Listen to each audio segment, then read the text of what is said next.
লাগেন না কেন, এ দেশের মানুষ কিন্তু এখন আর ঘুমিয়ে নেই। 58 ভাগ যখন আজকের রিপোর্ট, আর কয়দিন যেতে দেন, 70 ভাগ হয়ে গেলে দেশটা ইসলামের হাতে আসবে ইনশাআল্লাহ।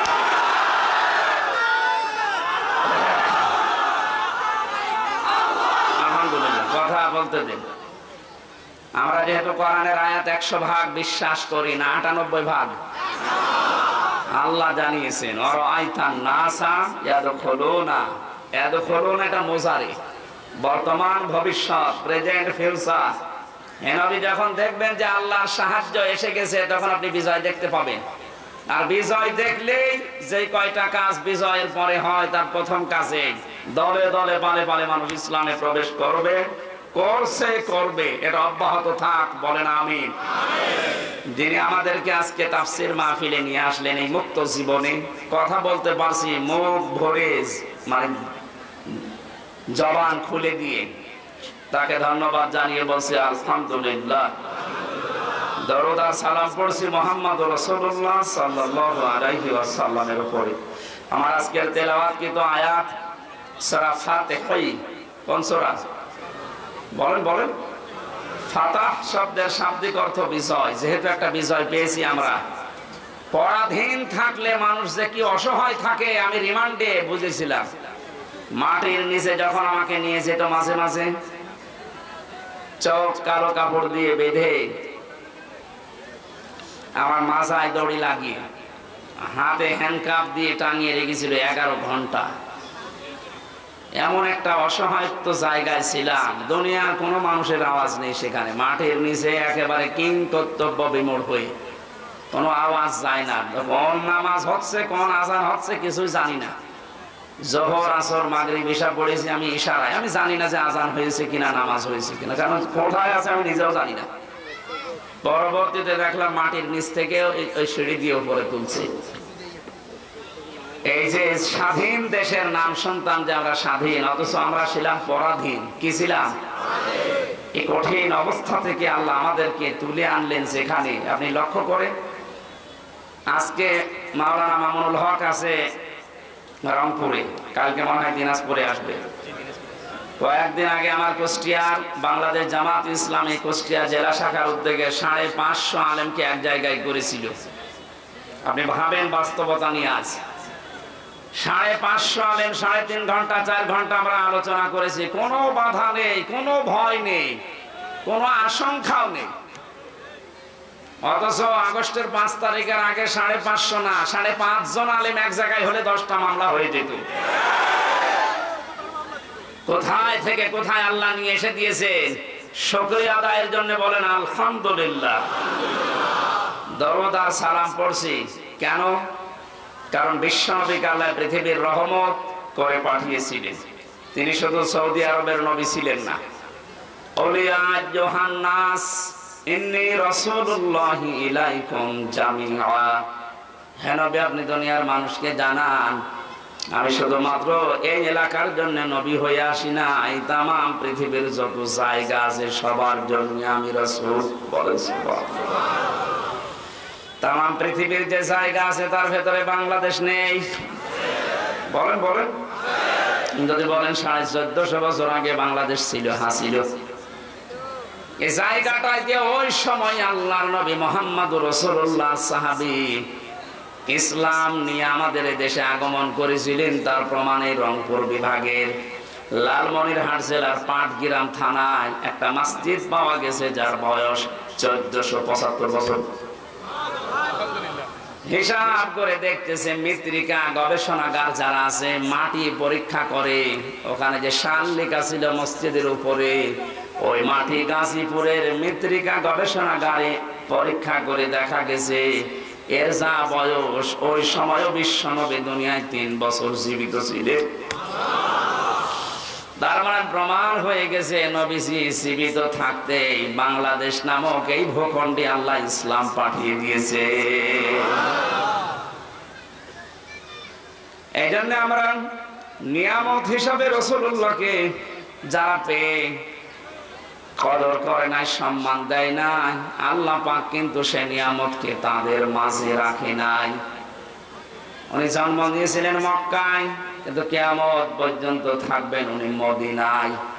যেখানে আসলেন ওখানে কিন্তু বেশি দিন ছিলেন না, 63 বছরের ভেতরে মাত্র 53 বছর ছিলেন। কত বলেন বলেন? 53 বছর মাত্র জীবন কাটিয়েছেন সে মক্কায়।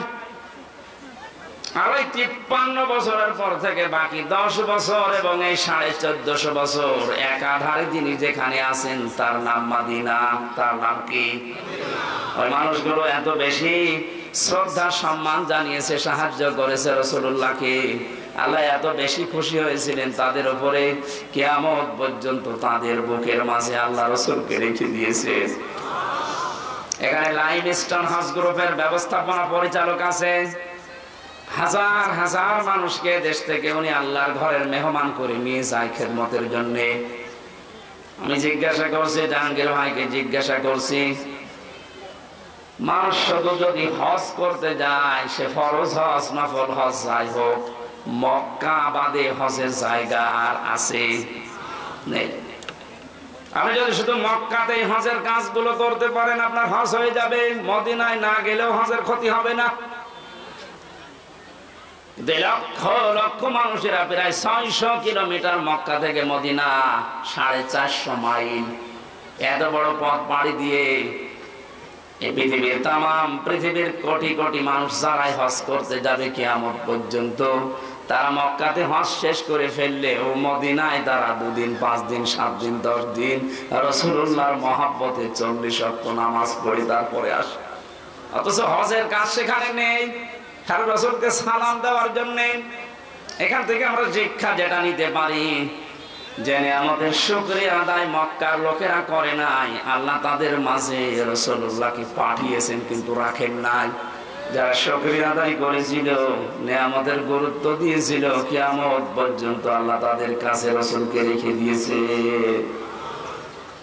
আমাদের উচিত হবে আমরা যে নিয়ামত পেলাম, এই যে মুক্ত জীবন, নিয়ামতের শুকরিয়া আদায় করার জন্য আমি বলেছিলাম শর্ত মানা লাগে কয়টা? 3টা। বলেন তো কয়টা? আরো জোরে বলেন। কোরআনে কারীম জানাচ্ছে, ওয়াইদে তা'যানা রাব্বুকুম লাইন শাকারতুম লাযিদান্নাকুম ওয়া লাইন কাফারতুম ইন্না আযাবি লাশাদীদ। স্মরণ করো ওই সময়ের কথা। আল্লাহ পাক বলেন, যদি আমি কাউকে নিয়ামত দেই আর নিয়ামতের শুকরিয়া আদায় লোকটা করে, ওর জীবনে লাযিদান্নাকুম, আমি নিয়ামত বাড়াতেই থাকবো। শুধু বাড়িয়ে দেব না, বাড়াতেই থাকবেন। এবার আসেন নিয়ামতের শুকরিয়া আদায় করে কি করে? বাংলাদেশ, ভারত, পাকিস্তান সহ এই এলাকার মানুষেরা মনে করে যে টুটি পর্যন্ত খেয়ে ঢেকর একটা তুলে বললাম আলহামদুলিল্লাহ হয়ে গেল। না, এটা নিয়ামতের শুকরিয়া আদায়ের একটা বাক্য মাত্র। শর্ত মানা লাগবে আপনাকে 3টা। কয়টা? আপনি শুনতেছেন? 1 নম্বরে আপনাকে বলা লাগবে যে হ্যাঁ এটা নিয়ামত। 15.5 বছর পরে যেটা পেলেন, সত্যি করে মুখ দিয়ে উচ্চারণ করেন তো এটা কি নিয়ামত? বলেন বলেন। 96 ভাগ মুসলমান আমরা এখানে বাস করি, অথচ আমাদের ধর্মীয় গ্রন্থ কোরআনে কারীমকে প্রচার করার জন্য 14 জায়গায় অনুমতি নেওয়া লাগতো। কত বড় নিয়ামত আমরা পেয়েছি যে এখন কোনো অনুমতি না, ওরা এসে আরো পাহারা দেয়। এই নিয়ামত আমরা সবাই স্বীকার করছি তা না। আমি যে বললাম ওই যে 14 জন এখনো পর্যন্ত জালেমদের পক্ষে আছে, ওরা কিন্তু এই নিয়ামত পেয়ে খুশি না, ওরা এখনো বেজার। 100 জনের 14 জন বাদ গেলে বাকি থাকে কত? 86% মানুষ এখন আমরা সবাই শুকরিয়া আদায়ের জন্য বলেন আলহামদুলিল্লাহ। 2 নম্বরের শর্ত হচ্ছে আপনার মনের ভেতরে একটা আলাদা আনন্দ আপনি অনুভব করবেন, অনির্বচন সুখ আপনি পাবেন, যেটা আমি পাচ্ছি, জাহাঙ্গীর ভাই বন্ধ পেয়েছে, আমরা অনেকেই পাচ্ছি। খালি পাচ্ছে না ওই 14 জন। 3 নম্বরে শুকরিয়া আদায়ের শর্ত হচ্ছে যে উদ্দেশ্য নিয়ে নিয়ামতটা আপনি পেলেন ওইটা তার জায়গা মতো পৌঁছিয়ে দেবেন। যেহেতু 9 দফা কর্মসূচি ছিল, যারা ছাত্র আন্দোলনে যুক্ত ছিল তাদের প্রথম কর্মসূচি যে কোনো বৈষম্য থাকবে না। এখন হচ্ছে না কেন? এই ছেলেটা বিশ্ববিদ্যালয় থেকে অনার্স মাস্টার্স করা, এর সাথে আর একটা ছেলে পড়েছে। এই 15 বছরের যেটা হাল দেখলাম আমরা, ফার্স্ট ক্লাস ফার্স্ট হওয়ার পর ওই জায়গায় বসতে পারবে না, আর 70 রোল নাম্বার যা সে টাকা দিয়ে ওই জায়গায় বসে পড়বে। এটা তো বৈষম্য না? বলেন। এই কাজগুলো যারা জারি করেছিলেন এই বৈষম্য দূর করার জন্য তো আন্দোলন ছিল। সুতরাং আমরা দেখতে চাই এদেশের 1 ইঞ্চি জায়গায় যেন বৈষম্য বলে কিছু না থাকে। আর এটা দূর করার জন্য মানুষের তৈরি করা আইন কানুন দিয়ে 100% সম্ভব না, এটা সম্ভব হবে আল্লাহর এই কালাম দিয়ে।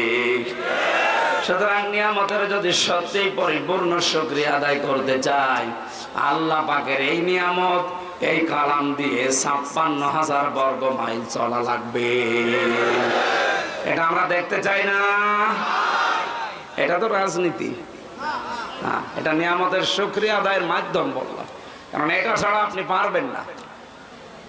আল্লাহর কালাম যেখানে নেই, আপনি মনে করেন যে হ্যাঁ ও সমস্ত দেশ উন্নত, আমিও দেখে এসেছি, কিন্তু ওখানে 100% ন্যায় বিচার নেই। আমি যে সিঙ্গাপুর, মালয়েশিয়া, থাইল্যান্ড সহ কতগুলো দেশ ঘুরে আসলাম কিছুদিন আগে, ওখানেও দেখেছি শান্তি আছে, কিন্তু 100% ন্যায় বিচার ওই দেশে নেই। কারণ ওখানে আল্লাহর এই কালাম দিয়ে দেশ চলে না। আমান হাকামা বিহি আদালা, যারা কোরআন দিয়ে বিচার ফায়সালা করতে পারবে, নবীজি বলেন তারাই শুধু ন্যায় বিচার করতে পারবে। সুতরাং আমাদের এই দেশে যদি ইনসাফ কায়েম করতে চাই, ন্যায় বিচার দেখতে চাই, পৃথিবীর কোন মানুষের আইন দিয়ে হবে না, আইন লাগবে আল্লাহ। 53 বছর তো দেখলেন বাবা চালিয়েছিল, দুর্ভিক্ষে মানুষ মরিয়েছে। কত বছর না কেন? এটাকে আমি বানালাম। আমার ফাঁসি চাই। বীর মুক্তিযোদ্ধা মতিউর রহমান লিন্টু, এই লোকটার একটা বই আছে, এতদিন গোপন ছিল, এখন বাজারে পাওয়া যাচ্ছে। একটু পড়ে দেখেন তো, আপনি নিজেও বলবেন যে আমারও ফাঁসি চাই। পড়াটা আমি পড়ে দেখলাম, আল্লাহ তো ঠিকই বলেছে যে আমার ফাঁসি চাই। যা দেখেছে ও আমি মনে হচ্ছে দেখে দেখে পড়ছি। তাহলে বাস্তবতা কি পেলাম? 53 বছরের ভেতরে বাবা চালিয়ে যা সুখ দেওয়ার দিয়ে গেছে, স্বামীও চালিয়েছিল, চাচা চালিয়েছে আপনার রংপুরের। কথা বলছে বউ চালায়, যত দেখলাম কেমন করে চালায়, ভাবিও চালিয়েছে। কান খেত মনের ন্যায় বিচার শুধু মুখে বলে উড়িয়েছে যে ন্যায় বিচার কায়েম করছি না, কিচ্ছু করতে পারি না। ন্যায় বিচার কায়েম করার জন্য আল্লাহর এই কালাম লাগবে। একটু আশা হয় না, একটু তামান্না জাগে না মনে, যে আল্লাহর এই কালাম দিয়ে দেশটা চললে কেমন দেখা যায়, এটা আমরা দেখতে চাই। কারা কারা দেখতে চান দেখে লিল্লাহি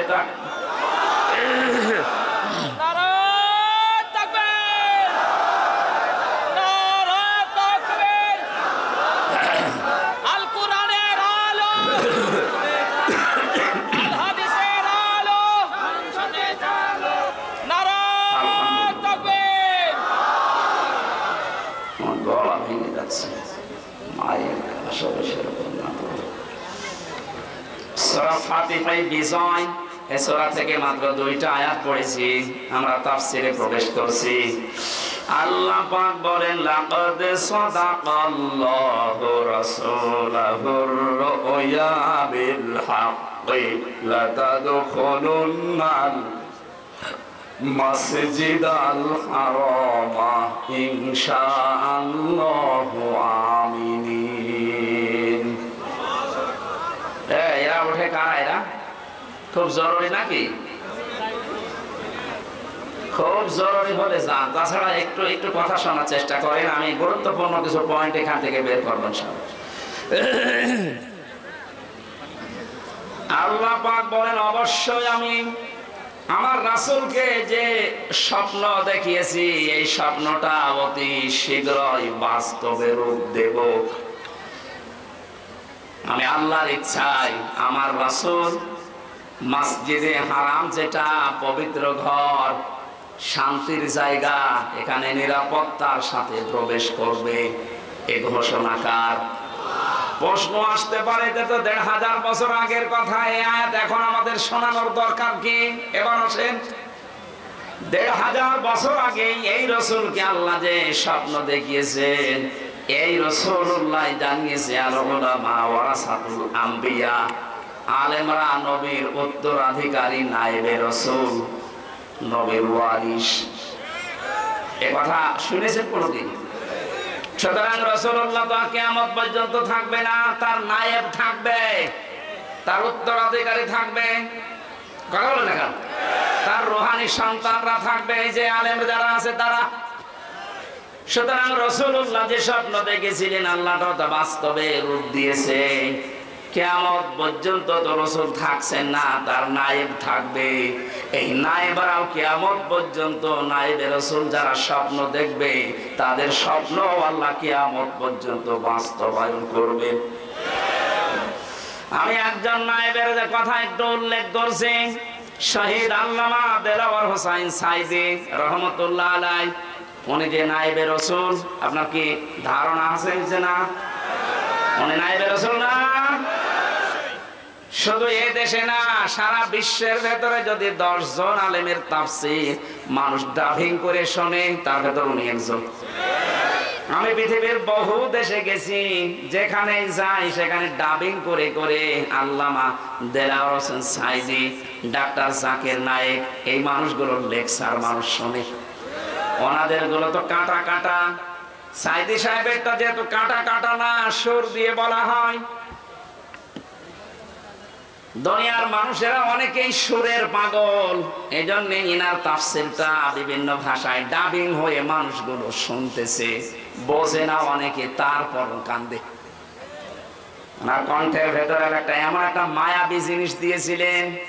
আমি অনেক কঠোর মানুষকে দেখেছি, ওনার নাম শুনতে পারে না, কিন্তু ওনার কণ্ঠের তাফসীর শুনলে বসেছি, মাযা কথা ঠিক আছে। রাসূলুল্লাহকে আল্লাহ বলেন লাকাদ সাদাকাল্লাহু রাসূলাহুর রুয়া বিল হক, অবশ্যই আমার রাসূলকে আমি যে স্বপ্ন দেখিয়েছি ওই স্বপ্নকে আমি বাস্তবে রূপ দেব। ওনার স্বপ্ন তো ১৪০০ বছর আগে দেখেছিলেন, ওটা রূপও দিয়েছেন। হযরতে আবু বকর, হযরতে ওমর জিজ্ঞাসা করেছিলেন, হে রাসূল, হুদায়বিয়ার সন্ধির সময় আপনি বললেন যে আমি স্বপ্ন দেখেছি যে মসজিদে হারামে নিরাপত্তার সাথে প্রবেশ করছি, হজ করে তাওয়াফ করে আবার ফেরত যাচ্ছি। তো কই আপনার স্বপ্ন তো আমরা বাস্তবে দেখতে পাচ্ছি না। এখানে এসে ওরা আমাদেরকে বাধা দিয়েছে। এমন যে সমস্ত শর্তগুলো হুদায়বিয়ার সন্ধিতে আপনি করলেন, একটা আমাদের পক্ষে আসে না। আপনার স্বপ্ন তো স্বপ্ন না। বিশ্বনবী বলেন, ওমর, আমি কি তোমাকে বলেছি এবছর এই স্বপ্ন বাস্তবায়ন হবে? স্বপ্ন যখন দেখেছি আমার আল্লাহ রুয়া বিল হক, এ শব্দ এমনি এমনি দেয়নি। উনি অবশ্যই ওনার ওয়াদা পালন করবে, সত্যতা হক আদায় করে যথার্থভাবে আমার স্বপ্নকে উনি দেখাবে। ঠিক পরবর্তী বছরে আল্লাহ সেই স্বপ্নকে বাস্তবায়ন করে দেখিয়েছে। রাসূলুল্লাহ এখন নেই, যেহেতু বারবার বলছে এগুলো রাসূলের নায়েব, রাসূলের স্থলাভিষিক্ত মানুষ, ওনারাও যে স্বপ্ন দেখবে। শহীদ আল্লামা সাইদি যে স্বপ্ন দেখেছিলেন এই দেশে কালেমার পতাকা উড়বে, এটা আমি বানালাম। ইঁদুরের গর্ত খুঁজে পাবেন না, উনি কথা বলেছিলেন। বাস্তবে আমরা দেখলাম যে ঠিক পাইনি। বলেছিলেন শুধু নাড়া দেওয়া হবে, দিল্লি গিয়ে পড়বেন, ঠিক পড়েছি। ওনার স্বপ্নগুলো একটা একটা করে সবই দেখছি বাস্তবে রূপ নিচ্ছে। ওনার আরো স্বপ্ন ছিল ৫৬,০০০ বর্গ মাইল উপরে কালেমার পতাকা উড়বে। শুধু উড়বে বলেননি, বলেছিলেন জালেমদের নাকের ডগার উপর দিয়ে উড়বে। ঠিক এখন তার দিকে যাচ্ছে। রাসূলুল্লাহর স্বপ্ন আল্লাহ যেভাবে দেখিয়েছেন, রাসূলের নায়েব শহীদ আল্লামা দেলাওয়ার হোসেন সাইদি রহমাতুল্লাহ আলাইহি তার স্বপ্নকে আল্লাহ মনে হচ্ছে খাপের খাপ মিলিয়ে দিচ্ছে। শব্দের দিকে তাকিয়েছেন ইনশাআল্লাহু আমিন। যদি আল্লাহ চায়, হয়তো আল্লাহ 15 বছর 16 বছরে চাইনি, এজন্য নিরাপত্তা আমরা পাইনি। এখন যেহেতু আল্লাহ চেয়েছেন, রাসূলুল্লাহটা চেয়েছিলেন 1 বছর পরেই, আর আমাদেরটা একটু দেরি হয়ে গেছে। তারপর আমরা হতাশ না, এই কথা বলেন না কেন? আল্লাহ পাক বলেন ইনশাআল্লাহু আমিন। নিরাপত্তার সাথে আমার যে ঘর মসজিদে হারাম, এই পবিত্র ঘরে হে নবী আপনার সাহাবীদেরকে আপনি প্রবেশ করতে পারবেন।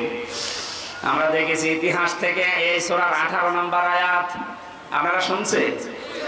হুদায়বিয়ার সন্ধির সময় 1300-1400 মানুষ নিয়ে এসেছিলেন নবীজি। 1400 সাহাবী নিয়ে তিনি হজ করতে আসলেন। হুদায়বিয়া নামক যে জায়গাটা, ওখানে এখন দেখলাম একটা মসজিদ বানানো আছে, একটা খেজুর গাছ আছে পাশে, একটু ছোট্ট বাজার আছে, মানুষ বাজার ঘাট করছে। এই জায়গাতে 1500 বছর আগে রাসূলুল্লাহ 1399 জনকে হাতের উপরে হাত দিয়ে বায়াত করিয়েছিলেন। ও বাংলার মুসলমানেরা, শুধু ঘটনা শোনা না, এখান থেকে বাস্তব শিক্ষা কি? হযরত ওসমানকে পাঠিয়েছিলেন তারা মক্কাতে। ওরা ওসমানকে বেঁধে রেখে ঘোষণা দিয়েছে যে ওসমানকে হত্যা করা হয়েছে।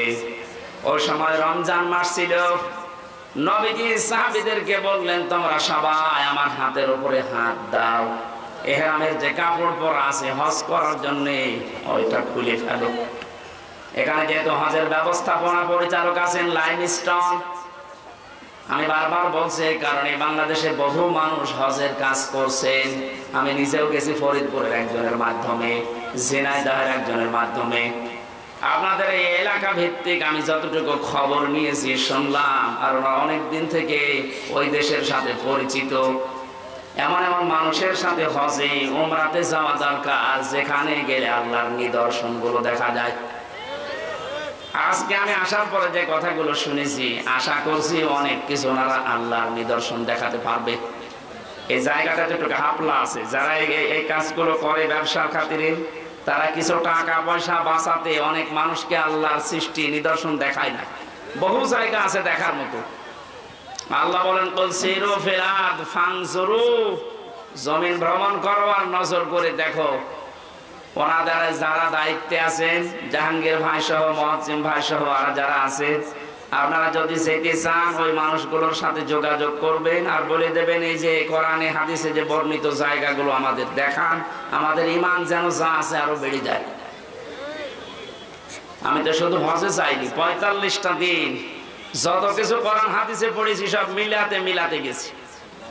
এখানে নবীজি 1400 মানুষকে নিয়ে একজন মানুষকে পাঠিয়েছিলেন, তার জামাই হযরত ওসমান, আর বাকি সব তার সাথে। যেই শুনেছে যে ওসমানকে ওরা হত্যা করেছে, শুধু এই খবরটা, অথচ হত্যা করে নাই, বেঁধে রেখেছিল। নবীজি বললেন, এই গাছের এই বাবলা গাছ, এখানে আমার হাতের উপরে হাত লাগাও, আর 1399 জন যারা আছো হজের কাপড় পরা, হজের কাপড় খুলে ফেলো। যারা আলেম আছেন বলেন তো, হজ করা অবস্থায় কাপড় খোলা না।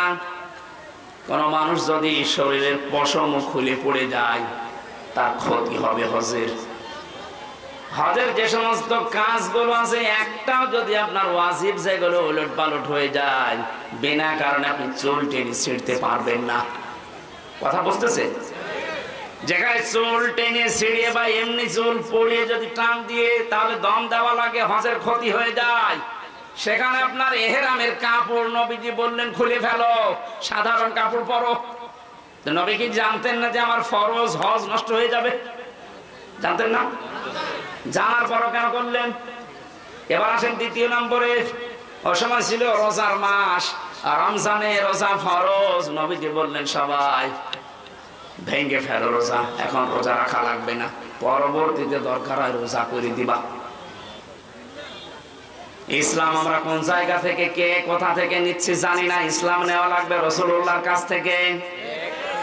অমনি হিসাব মিলান আজকে 1400 বছর পরে 1399 জন মানুষ নবীজির হাতে হাত দিলেন। আল্লাহ কোরআনের আয়াত নাযিল করলেন ওই সময়, লাকাদ রাদিয়াল্লাহু আনিল মুমিনিনা ইয ইউবাইউনাকা তাহতাশ শাজারাতি ফাআলিমা মা ফি কুলুবিহিম ফানজালাস সাকিনাতা আলাইহিম ওয়া আসাবাহুম ফাতহান করিবা।